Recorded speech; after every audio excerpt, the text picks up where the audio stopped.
Hello champions! Let us take you on a tour of the community as Gen Con and the game's official launch fast approaches. We have a lot of preview videos as the smaller YouTubers get sent their review copies and they try and work out what to make of this game.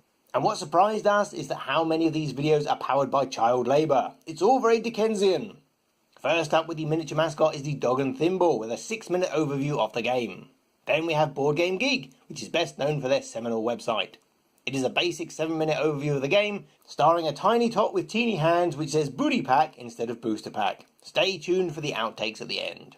Moving on to the grown-ups, as much as you can call any gamer a grown-up, we have Bauer's Game Corner, who had a demo and then filmed their reaction in a hotel corridor. Or that's what it looks like. It's mostly opinion, but they do seem enthusiastic for the game, and the rest of his Gen Con videos are very funny. On to the big boys, you have Marty Connell from Rolling Dice and Taking Names, whose podcast we featured on our first ever community shout-out. He spends 20 whole minutes walking through the game and his opinion of it. So if you like patient explanations from your favourite uncle, this video gets 5 stars. And you can tell he's a professional as he puts timestamps on his videos. Not even we are smart enough to do that. Another big shot game reviewer whose content we have spent way too many hours devouring is Joel from Drive Through Games, which is part of the Dice Tower network.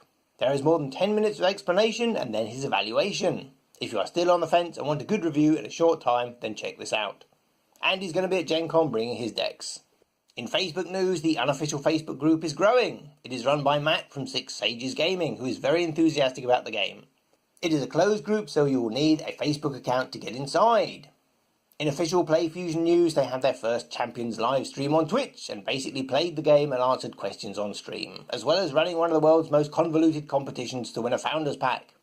It is mute at the start for the first 2 minutes till they figure out how to get things working, so don't panic. They also had an overhaul of the entire Champions website, which reset the login details for most people. But everything looks nice and fancy, with more explanations and pictures on the lore and factions and teasers for organised play and their community rewards program. But the big news is the searchable card database. You can't build decks or anything like that, but you can search via a whole host of factors.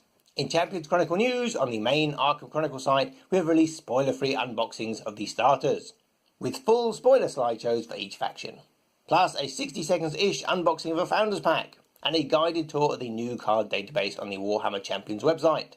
And we will close out today's episode of Community Watch with our booster of the day, which is from our Death Starter. It's been a long time since anyone at Arkham Chronicle has opened a random booster.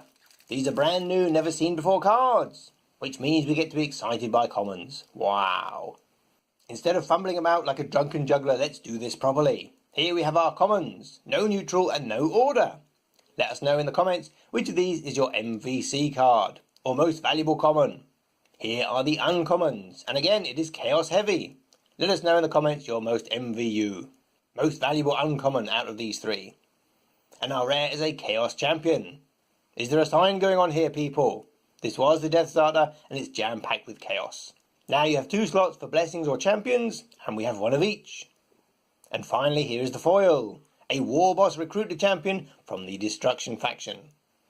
And as always, the rares and foils are going to be going to our lovely patrons. Or they would if we had any. Join us soon for another episode of Community Watch.